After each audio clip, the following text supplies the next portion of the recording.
নমস্কার বন্ধুরা, রকমারি ভিলেজ ফুডে আপনাদের প্রত্যেককে সবাইকে স্বাগত। আজ আমি এখানে দেখুন কত সুন্দর জায়গা, সিনারিটা একবার দেখুন। এখান দিয়ে আমি কিছু শাপলা তুলব। তো দেখুন এই যে শাপলাগুলো হয়ে আছে, তো এইগুলো আমি আস্তে করে তুলে নেব।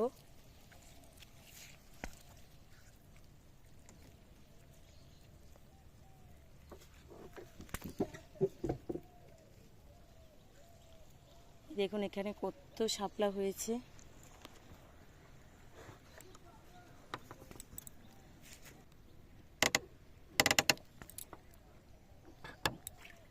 এই দেখুন একটা নৌকায় করে এসছি, কতগুলো শাপলা তুলেছি।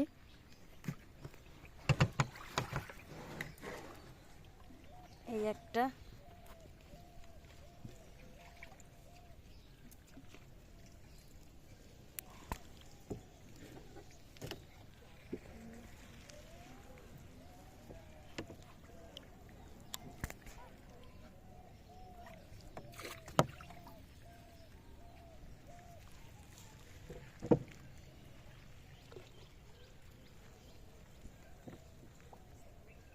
এখানে দুটো আছে।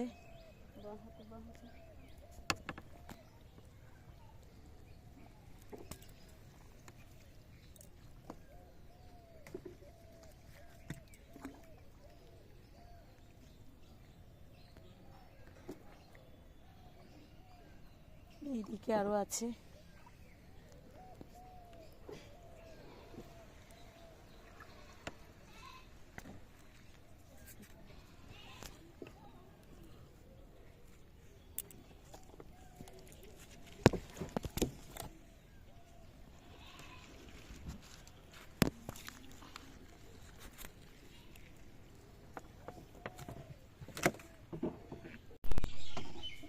দেখুন বন্ধুরা, অনেকটা শাপলা হয়ে গেছে। তো বন্ধুরা, আমি তো শাপলাগুলো তুলেছি দেখলেন। তো এইবারে আমি শাপলাগুলোকে একটু বেছে নেব। আজকে ঝটপট একটা রেসিপি দেখাবো, শাপলা রান্না। তো দেখতে থাকুন। শাপলাগুলোকে এখন আমি বেছে নেব। এখানে ধরবো, এই এই দিয়ে এবার আমি এরম করে নেব।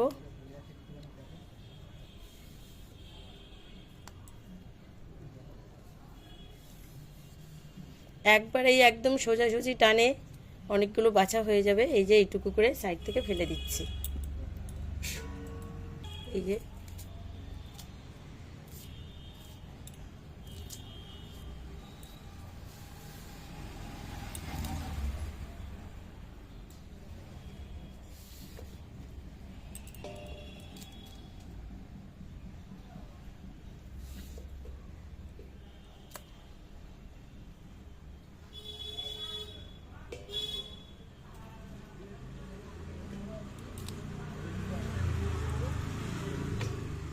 এই দেখুন আমি সবগুলো শাপলা এইভাবে বেছে নিয়েছি। এখন আমি শাপলাগুলোকে কেটে নেব, একটা বটির সাহায্যে কেটে নেব,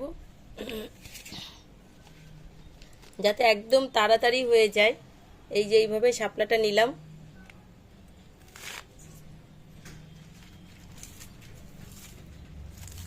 নিয়ে এইভাবে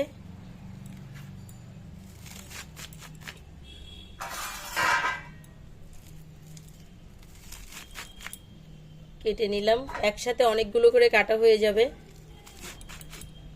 এই যে তো দেখলেন তো কত ঝটপট কতগুলো শাপলা এইভাবে কেটে নিলাম। একটা একটা করে কাটা বা বাছার থেকে আমার মনে হয় এইভাবে চট করে একসঙ্গে অনেকগুলো ধরে কেটে নিলে খুবই তাড়াতাড়ি হয়ে যায়। তো চলুন এবার আমি রান্নাটা করব। আর তার আগে এখানে আমি এই শাপলাটা একটু ধুয়ে নেব। তো শাপলাগুলোকে আমি ভালো করে জল দিয়ে ধুয়ে নিয়েছি। এখন আমি এখানে নুন দেব, 1 চামচ নুন আমি দিচ্ছি। নুনটাকে দিয়ে ভালো করে মেখে নেব। এখন আমি এইভাবে একটু ঢেকে দেব, ঢেকে দিয়ে কিছুক্ষণ রেখে দেবো, তাতেই প্রচুর জল বেরোবে। তো আমি দেখে নেব, এবারে ঢাকাটা তুলে নেব, দেখি কতটা জল বেরিয়েছে। এইবার আমি শাপলাগুলোকে একটু হাত দিয়ে এইভাবে রগড়ে নেব, যাতে পুরো জলটা বেরিয়ে আসে শাপলার থেকে।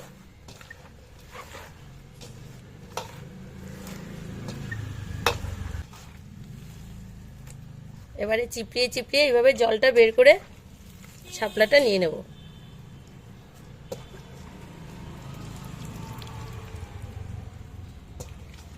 তো আমি উনুনে কড়াই চাপিয়ে দিয়েছিলাম, কড়াইটা আমার গরম হয়ে গেছে। এখন আমি দিয়ে দিচ্ছি এখানে সর্ষের তেল। রান্নাটা আমি সর্ষের তেলেই করব, চাইলে আপনারা যে কোনো তেলেই করতে পারেন। নুন হলুদ মাখিয়ে রেখেছিলাম, সেই মাছটাই এখন আমি একটু ভেজে নিচ্ছি। আর এই মাছটা আমি বেশি ভাজবো না, কারণ বেশি ভাজলে চিংড়ি মাছ সবসময় শক্ত হয়ে যায়, তাই অল্প ভেজে নেব। মাছটা আমার ভাজা হয়ে গেছে, এখন আমি নামিয়ে নিচ্ছি। তেলটা গরম হয়ে গেছে, দিয়ে দিচ্ছি ফোড়ন। তো ফোড়নে দিচ্ছি আমি এখানে কালো জিরা আর কয়েকটা শুকনো লঙ্কা একটু ছিঁড়ে দিয়েছি।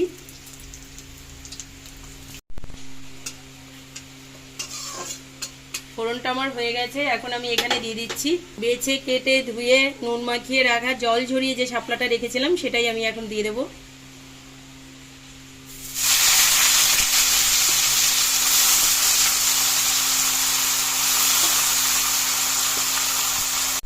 এখানে দিয়ে দিচ্ছি আমি পরিমাণ মতো নুন। যেহেতু আমি নুন মাখিয়ে রেখে দিয়েছিলাম তাই জন্য নুনটা বুঝেই দেবেন। আর এখন দিয়ে দিচ্ছি এখানে পরিমাণ মতো হলুদ গুঁড়ো। ভালো করে নাড়াচাড়া করে নেব। তবে বন্ধুরা এটা কিন্তু একদম গ্যাসটাকে হাই ফ্লেমে রাখবেন, আর একদম লোতে করে দিলে কিন্তু শাপলা থেকে প্রচুর জল বেরোবে আর একদম ঘেটে যাবে। তা একদম হাইতে করেই ভাজা ভাজা করতে হবে।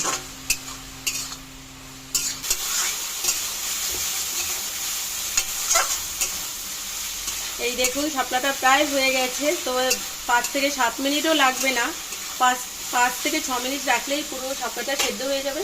এখন আমি দিচ্ছি এখানে যে কাঁচা লঙ্কা সর্ষেটা বেটে রেখেছিলাম সেটাই দিয়ে দিচ্ছি, দিয়ে একটু নাড়াচাড়া করে নেব।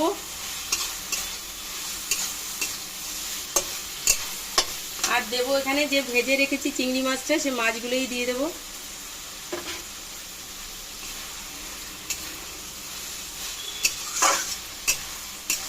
তো এইভাবে একবার অন্তত আপনারা রান্না করে খেয়ে দেখবেন, আর খেয়ে অবশ্যই আমাকে কমেন্টে জানাবেন যেটা কেমন খেতে হয়েছে। এটা দারুণ খেতে হয়, তো একবার আপনারা এটা রান্না করে খেয়ে কমেন্টে জানাবেন। তো রান্নাটা আমার হয়ে গেছে, এই দেখুন ফাইনালি লুকটা কেমন হয়েছে সেটা আমি নামিয়ে নিয়ে দেখাচ্ছি। তো বন্ধুরা দেখলেন তো কত সহজেই একটা রান্না করলাম শাপলার রেসিপি। তো শাপলাটা আমি তোলা থেকে আপনাদের দেখিয়েছি, যদিও ক্যামেরাটা আমার এক হাতে ধরতে হয়েছে তাই খুব ভালো করে আমি দেখাতে পারিনি। তো যতটা পেরেছি দেখিয়েছি, আর এত ভালো লেগেছে, আমিও এত শাপলা দেখি। তো এই ছিল আজকে চিংড়ি দিয়ে শাপলা রেসিপি। যদি রেসিপিটি আপনাদের ভালো লাগে তো অবশ্যই লাইক কমেন্ট শেয়ার করবেন, আর একটা সাবস্ক্রাইব করার বিশেষভাবে অনুরোধ রইল। তো আবার দেখা হচ্ছে অন্য কোনো নতুন ভিডিওতে। সে পর্যন্ত আপনারা ভালো থাকুন, সুস্থ থাকুন, টাটা।